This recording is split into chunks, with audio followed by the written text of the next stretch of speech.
sterilization.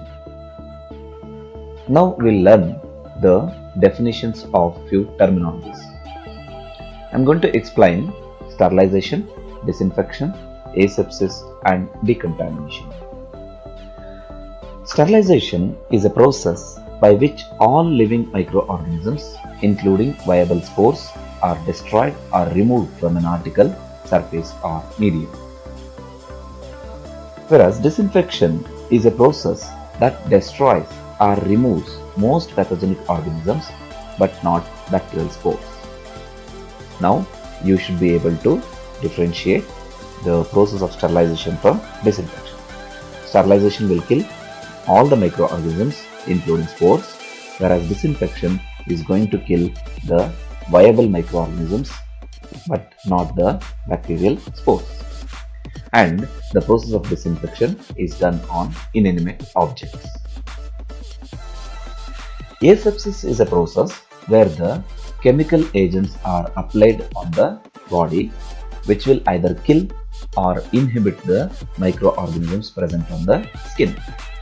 Usually we do the asepsis for drawing the blood or doing a minor procedures. Decontamination is a process of reducing the microbial population to a level at which the items are considered safe to handle. Usually the decontamination is done for biomedical waste. You must learn all these definitions because they are frequently asked in your Viva Voce examination. If I use the suffix "-cide" to an agent, it means it has the capacity to kill. Example, bactericide means the agent is having the capacity to kill the bacteria.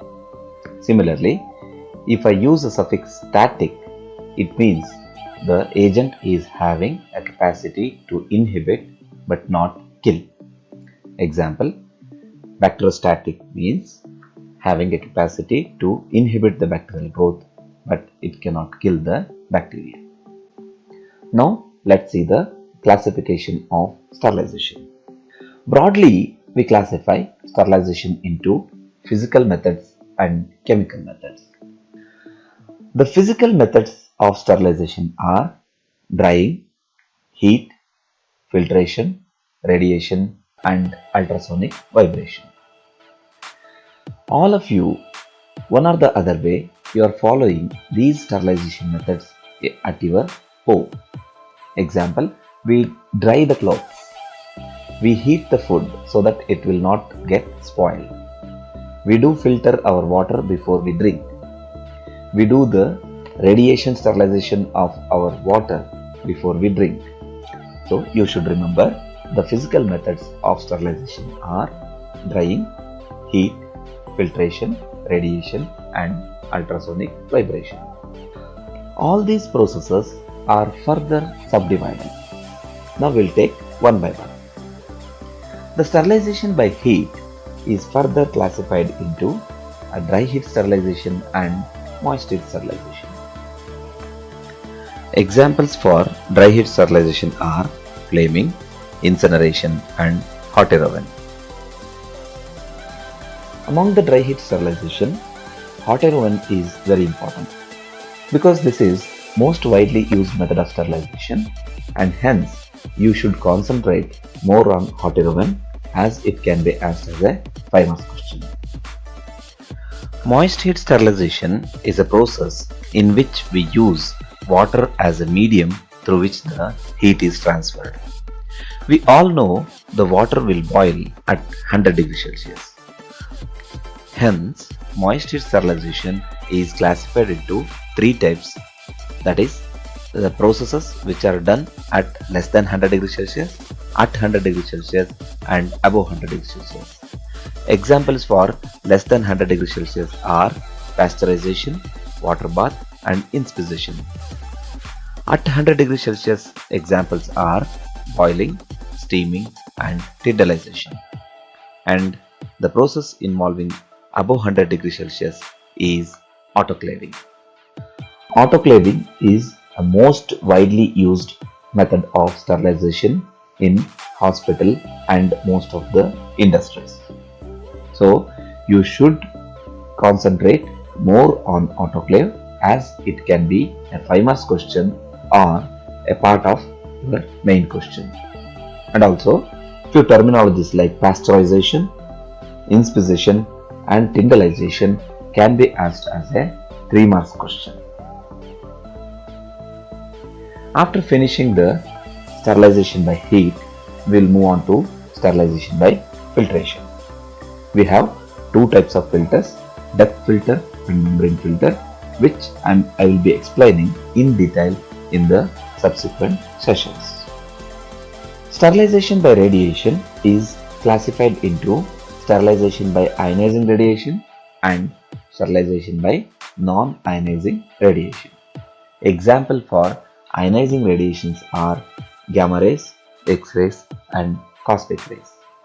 Examples for the non-ionizing radiations are ultraviolet rays and infrared rays. Now let's see what are the chemical methods. We can use these chemicals for sterilization, disinfection and asepsis. I am just going to name the chemicals under various subheadings. The details of all these chemicals I am going to explain in the subsequent sessions. Alcohols, example ethyl alcohol and isopropyl alcohol. Aldehydes like formaldehyde, glutaraldehyde and orthoctaldehyde are used. Phenolic compounds like cresol, lysol, chlorhexidine, chlorxylenol and hexachlorophene are used as disinfectants. Oxidizing agents are hydrogen peroxide and paracetic acid. Some of the heavy metal salts like mercury chloride and copper salts are used for the disinfection processes. Surface active agents which reduces the surface tension are the quaternary ammonium compounds and soaps. Dyes like aniline and acridine dyes are used for disinfection. There are few gaseous sterilization methods like low temperature steam formaldehyde, ethylene oxide, beta-propiolactone and plasma sterilization. All these sterilization processes I am going to explain in detail one by one in my future classes. Now let's see what should be the properties of an ideal sterilant or disinfectant. An ideal sterilant should have a microbicidal capacity. The sterilization process should have capacity to kill all the microorganisms. But we don't have an ideal sterilant till now because the microbicidal activity means it should kill bacteria, viruses, fungi, parasites and the most resistant form, prions. So there is no ideal sterilant which can neutralize or kill or destroy all these microorganisms at a time.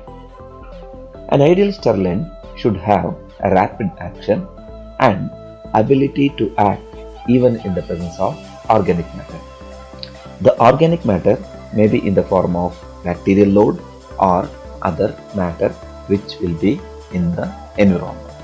An ideal sterilant or disinfectant should have the capacity to act even in the presence of this organic matter. A sterilant should have a residual activity.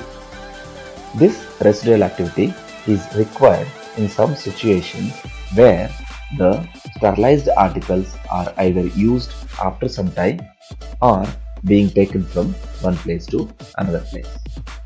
Now I am going to end the session at this point and I'll continue with each sterilization method in detail in next class. Thank you for watching this video. Please